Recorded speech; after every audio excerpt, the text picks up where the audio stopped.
Hi everybody, and welcome to the very first edition of the 2022 Bob's O-Gauge Trains. I hope you've all had a very happy holiday season and your New Year's is starting off to be very healthy and happy as well. It certainly was a lot of fun bringing you all of the holiday Christmas trains. We have a lot to show because I've been quite busy over the holiday actually. We've made a lot of layout changes on the layout, so this is going to be layout update number 1, with more to come eventually down the road. So far what we've done is covered all the bases on the telephone poles and the light poles. We've added 3 different buildings. We have a CNN fake news building, Sleepy Joe's mattress, and the Army Hospital building that actually matches the operating Army water tower.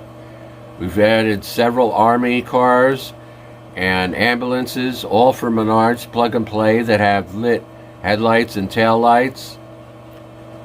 I believe it was 24 trees we pulled out of the mountain and replaced them with 24 new trees and spruced it up a bit to make it look a little bit more fresh. And one of the biggest moves we made was we changed the back wall lighting from white to blue. When I first bought the house, we decided to just paint the basement walls a basic white with no specific plans, but the layout came and it was just too much of a hassle to try and get back there to repaint it and make it look a little bit more realistic. But this year I got the urge to make it look right, and instead of white, all of the walls around the layout are now blue. And I also ordered a backdrop, which in the next week or two will be added as well, so I hope to show you a whole bunch of big improvements here at Bob's O-Gauge Trains. I hope you all enjoy.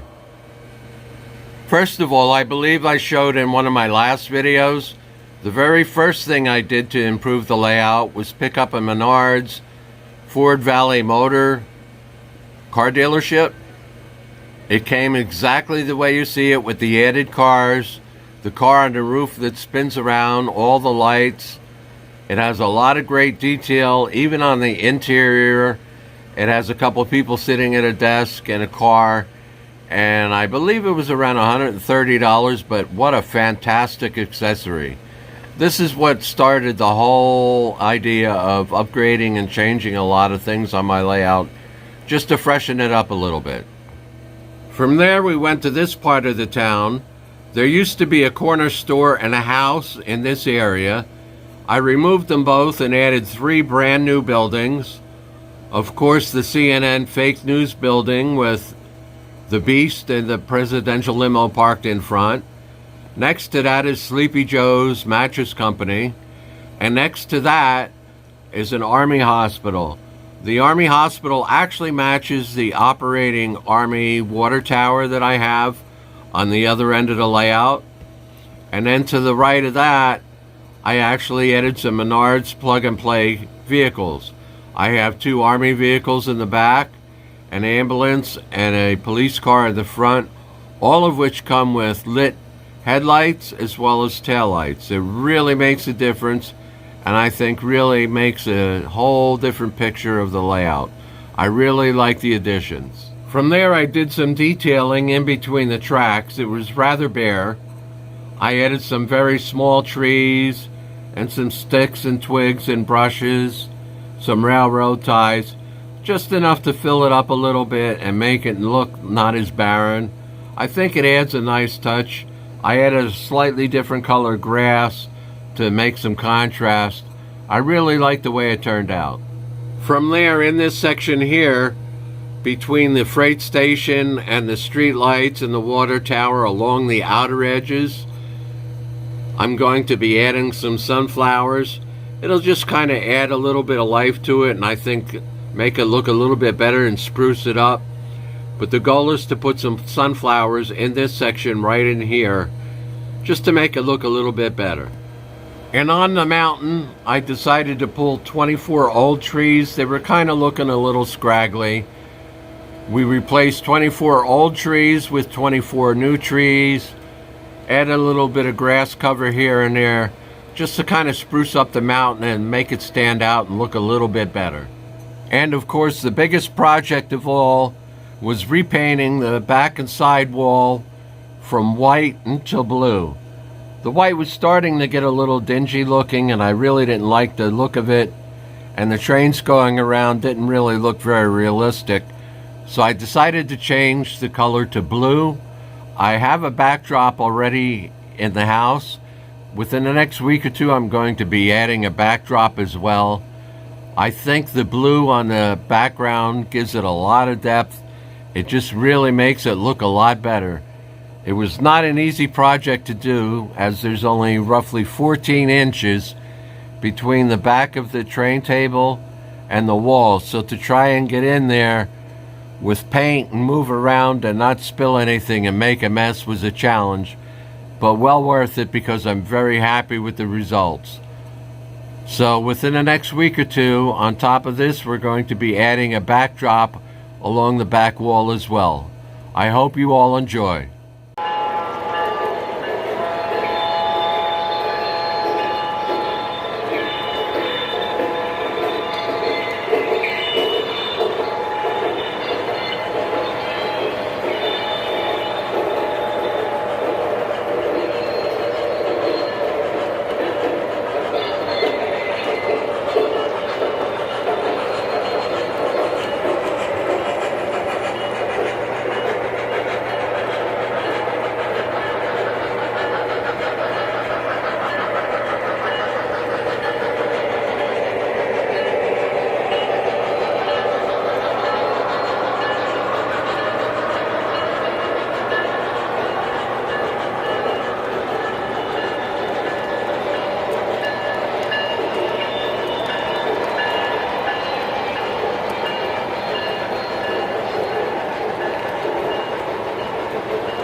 Thank you all for watching today's video.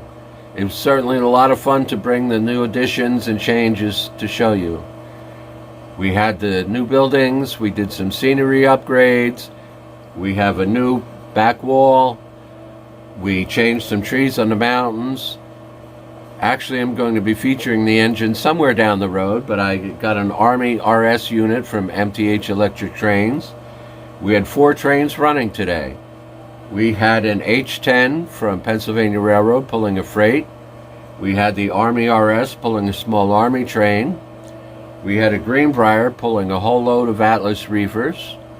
And we had the Mighty Centipede pulling a long freight train. So I hope you've all enjoyed everything we've brought to you today. I thank each and every one of you for taking time out of your day and watching.